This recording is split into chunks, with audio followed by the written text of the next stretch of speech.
Hello, everybody, and welcome to Drop In with Marianne.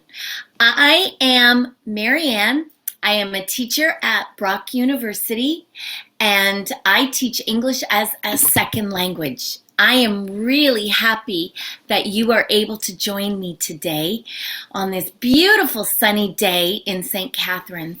I don't know where you are, but we finally got some nice weather today, and I am pretty happy about that. We are going to be talking about idioms. We have been talking about idioms this week, especially idioms that relate to body parts. But before we get into it, I want you to remember, idioms are a cultural language. They are a very cultural way of speaking, and every culture has their own idioms. You have idioms in your language, and they don't really make that much sense, but they do make sense to people from your culture when you are using them. Well, it's the same in English. We have words that we use, and it's really a good idea not to try and figure out these idioms because it's too confusing, and really, between you and I, it's a little crazy. For example, we used the example yesterday. It's raining cats and dogs. Are you kidding? When have you ever seen cats and dogs falling from the sky? Never. Nobody knows where the expression came from. Nobody knows why we say raining cats and dogs and not raining goats and sheep. Raining cats and dogs means it's raining very heavily. But it's best not to try and take it literally. That means don't try and figure out each word in the idiom because it will be really confusing. There are a lot of idioms in the English language, and a lot of these idioms use body parts to try and express what you're thinking. For example, cross your fingers. Do you know what this means? Have you heard this expression before? Cross your fingers means good luck. It means I hope it happens, whatever that might be. Let's say, for example, you have to go and write an exam. You tell your friend, "Oh, my exam is in 10 minutes. Ah!" And your friend says, "Oh, fingers crossed." Or, cross your fingers. Or, my fingers are crossed for you. Fingers crossed means good luck. I am hoping for the best outcome. Sometimes people might say, "Oh, fingers crossed, I hope it works out." They don't always use fingers crossed idiom in a sentence. Sometimes it's just those two words. It's really just an expression that shows that you care and that you are wishing the person good luck. So the next time your friend says to you, "I have a driving test tomorrow," you can say, "Oh, fingers crossed." Or, "Cross your fingers, I hope you get it." It's a really nice thing to say to somebody. It's not a very serious thing, and you have to remember that a lot of times idioms are used in casual conversation. Sometimes they are used in formal conversation, but only if there is an apparent relationship happening with the person you are speaking with. You have to be careful with idioms because not everybody appreciates them and not everybody understands them. Hopefully, when you practice using these, the people you practice on will understand. And if you say to a Canadian person, "Oh, fingers crossed," they will understand. And you know what? They will appreciate that. Another expression that we use, and this is a good one. This involves the feet, not the fingers. And this is called drag your feet. Now, yesterday we had an expression we used called cold feet, which means you're nervous to do something. Well, in this expression, drag your feet means there's something that you have to do that you don't want to do and you're procrastinating. Do you know the word procrastinate? You can always look it up in the dictionary, but procrastinate means to put off doing a task or a chore that you really don't want to do. And I know a lot of people procrastinate doing their homework. If you have an essay to do, you might find yourself procrastinating because, well, you don't really want to start. It's hard to start something new. And when we have to do our homework, sometimes we procrastinate and we'll watch a movie instead, or we'll watch TV, and then it gets too late, and then we have to eat dinner, and then we take a nap, and then before you know it, it's too late. And then you have to go to school and your homework's not done. Why? Because you procrastinated too long. Well, that's what drag your feet means. So if you want to use drag your feet in a sentence, you might say, oh, I have got to stop dragging my feet and do this essay. I have to stop dragging my feet and clean my house.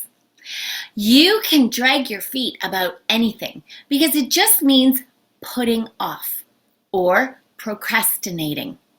But you don't want to drag your feet too much or nothing gets done. And that's not good for anybody. Now, another good expression that we use, and maybe you guys have used this one. My lips are sealed. Excuse me. My lips are sealed. Have you heard that expression before? You know what sealed means. Sealed means closed. My lips are sealed. That means, I'm not talking. That means I won't say anything. Now, when would we use the expression, my lips are sealed?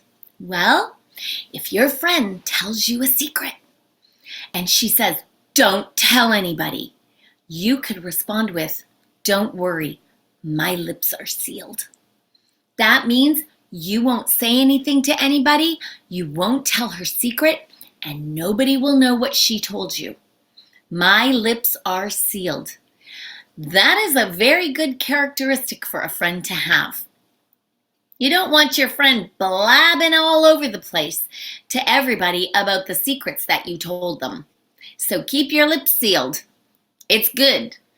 My lips are sealed. And sometimes we do that little gesture. My lips are sealed. It's supposed to look like I'm locking my mouth. My lips are sealed. And that means I won't tell your secret.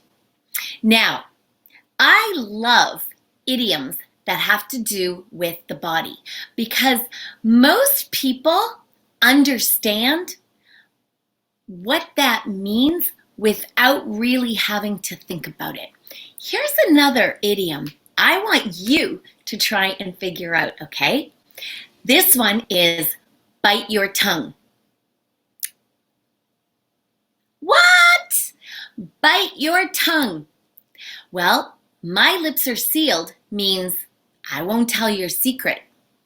Bite your tongue means don't say that.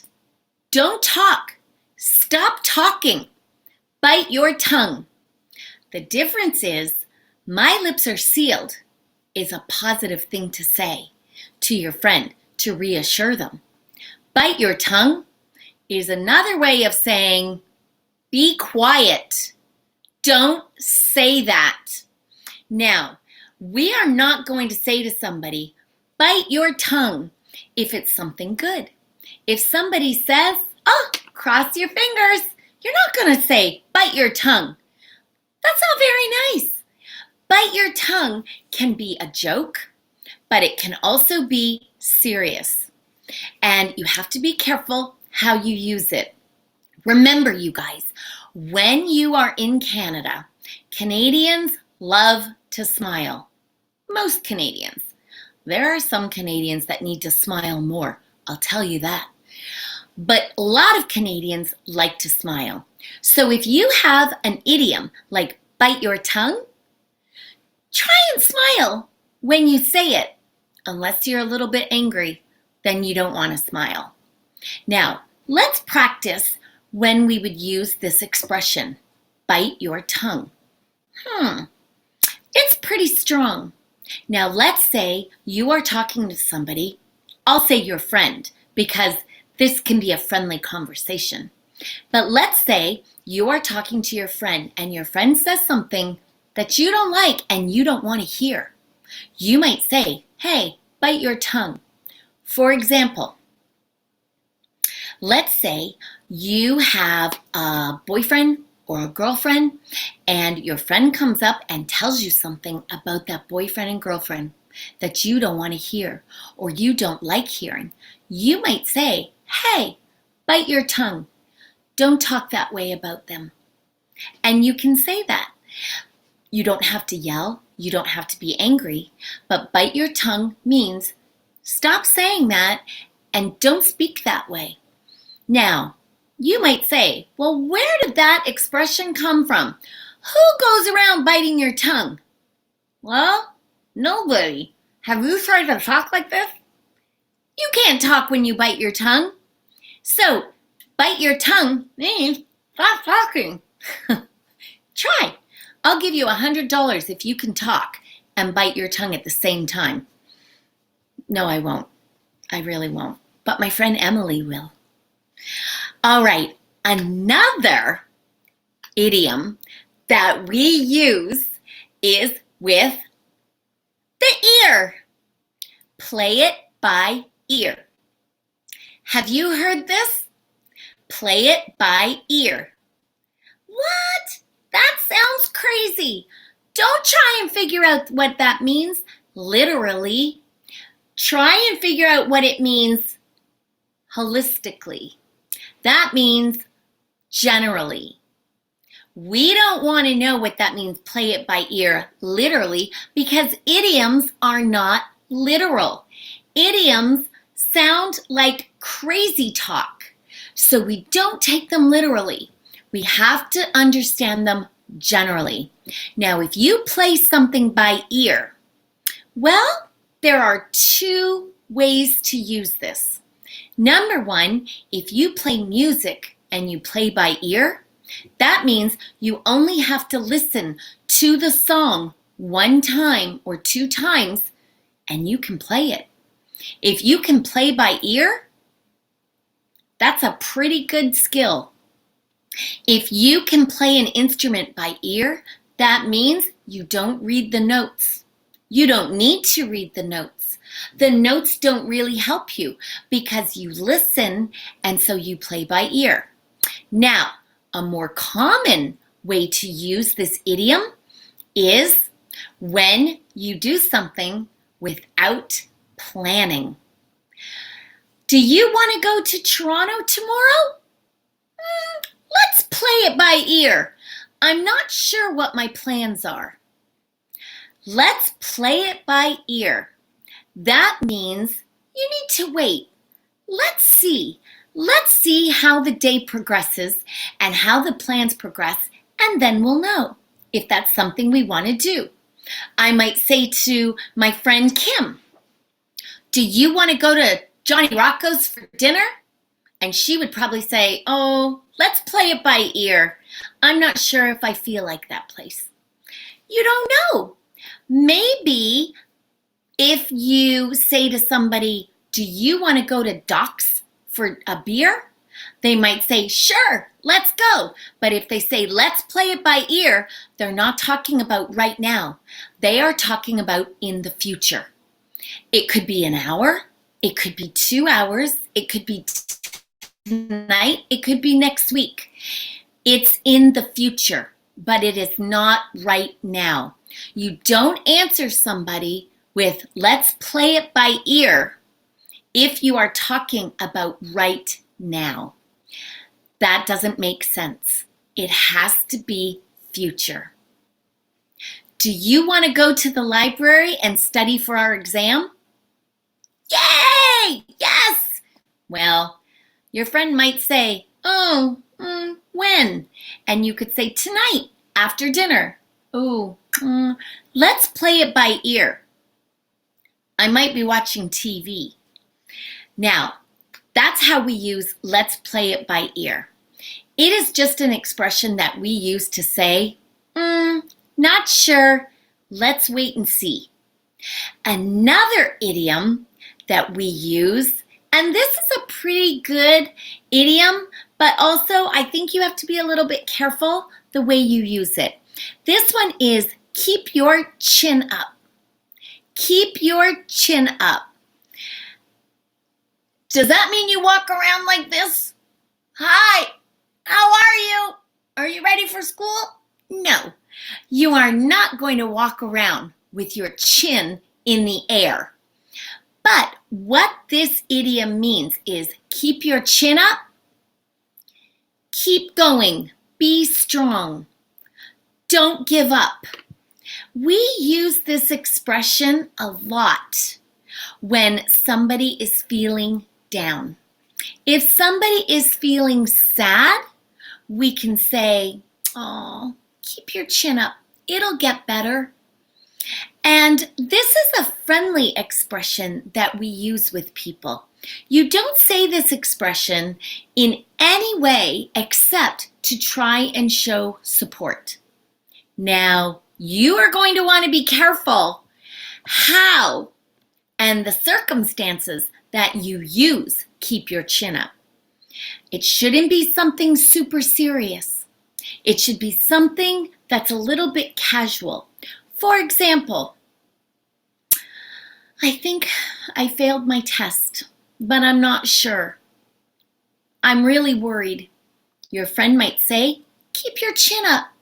I'm sure you did a good job. That's very positive. But if somebody dies, are you going to say, oh, keep your chin up? No, you're not going to say that. You're going to say, I'm really sorry. I'm terribly sorry. I'm very sorry for your loss. You wouldn't say keep your chin up because when somebody is really, really sad, they don't need encouragement. They need compassion. So you have to be careful sometimes when you say keep your chin up. It shouldn't be about something that is really, really bad. Be careful with that because sometimes that can make you sound uncaring.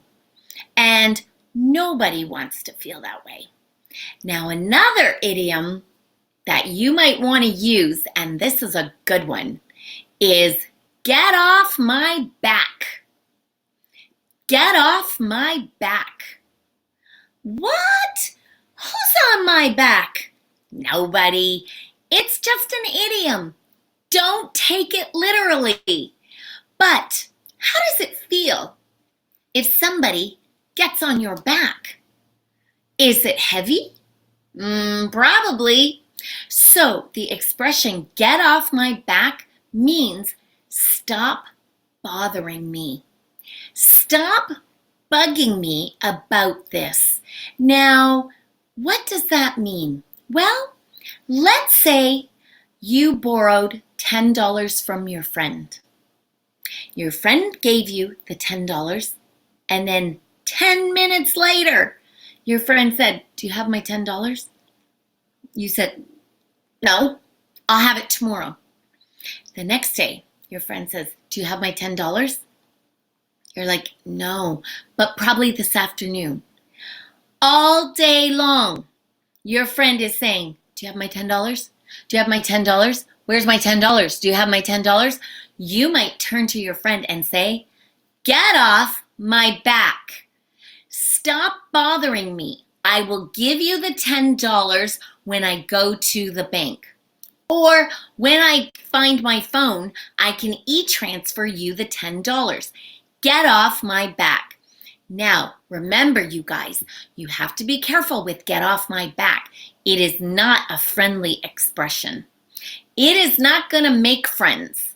It is something you say when you want somebody to stop irritating you and to stop bothering you. Get off my back. If somebody is saying something to you that just is making you crazy and it just won't stop and they just keep nagging you and nagging you, you can turn and say, get off my back. Now remember, you can say it in a bad way or you can say it in a calm way. Probably a good idea to say it in a calm way. Please get off my back. Canadian people say please a lot. Please get off my back. Just stop. You could also say, get off my back. But that's pretty angry. And you might not want to talk that way to people. But it's up to you. Okay, let's move to a happy idiom. Now, this idiom has to do also with your back. Get off my back is not that friendly. A pat on the back, that is a great thing. Everybody loves a pat on the back. When do you get a pat on the back? When you do a good job. Now, a pat on the back doesn't mean that somebody has to touch you. No, a pat on the back can also be words. For example, if you do a good job on your quiz, your teacher might say, Emily, that was awesome. Good job. You did such a fantastic job on your quiz. The teacher is giving Emily a pat on the back because Emily did a great job and she deserves a pat on the back for everything that she's doing. Now, a pat on the back can only be a good thing. It's never bad. It's not something like a hit. Do you know what a pat is? A pat is a very gentle hit. For example, pat on the shoulder. Pat on the elbow. What? Pat on the head. Huh? Those are not expressions that we use. A pat on the back. Good job. That is a very popular idiom. And you know what, you guys? It's a friendly idiom and it makes people feel good. So the next time somebody does a good job or they do something that you think they did very well, give them a pat on the back. Don't touch them unless you want to. But you say, good job. That was fantastic. Or you are so good at this. That's a pat on the back. Now, when you are saying pat on the back, you might say to somebody, I want to give you a pat on the back. That was amazing. Now, again, there's no touching unless you want to. But when you say, I want to give you a pat on the back, you are telling somebody, I want to tell you that you are doing a fantastic job. Very often, you should say this to your friends, your sisters, your brothers, even your mom. If your mom makes you dinner and it is really delicious, you could say, Mom, you deserve a pat on the back. This is fantastic. That's how you use it. You deserve a pat on the back. Let me give you a pat on the back. Now, don't use it in the continuous tense. Patting on the back? No. We don't use it like that. We just say pat on the back, either in the simple present or in the past, because pat doesn't change verb tense, right? It stays the same. You deserve a pat on the back. You deserved, there's the verb. You deserved a pat on the back.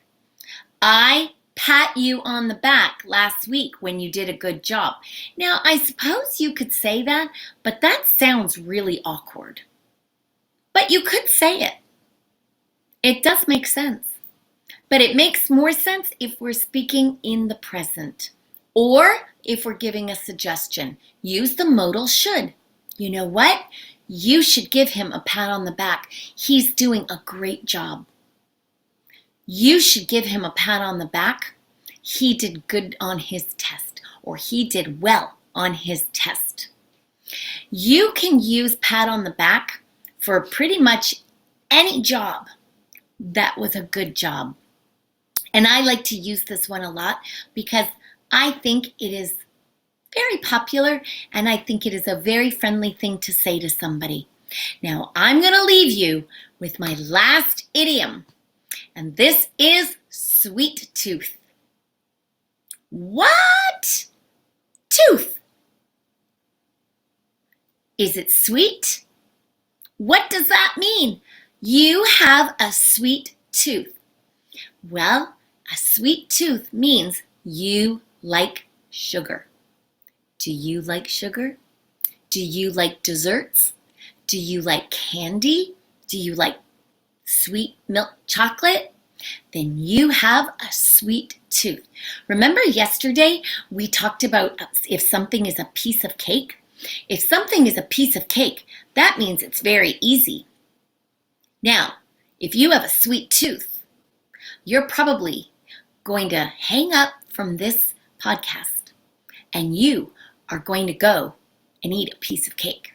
Not as an idiom, but as an actual piece of cake because you have a sweet tooth. I wish I had cake. I bet my friend Emily wishes she had cake too. Emily has a sweet tooth. You know how I know? She texted me and told me. Now you remember, you can always send us a message at Brock University. I am Marianne, and this is Drop In with Marianne. This has been so much fun. I love meeting with you guys and helping you with your English. If you have any questions, send them along, and I will try and explain the best way I can to help you with your English. This week we'll continue with idioms, and next week we will move on to a different grammar point and start working on that. So if you guys want me to cover any kind of grammar, please let me know, and then we can cover it live and we can work together that way. Sound good? All right, you guys, enjoy your day. Thank you for joining me at Drop In with Marianne at Brock University, St. Catharines, Ontario. Have a good day. Bye.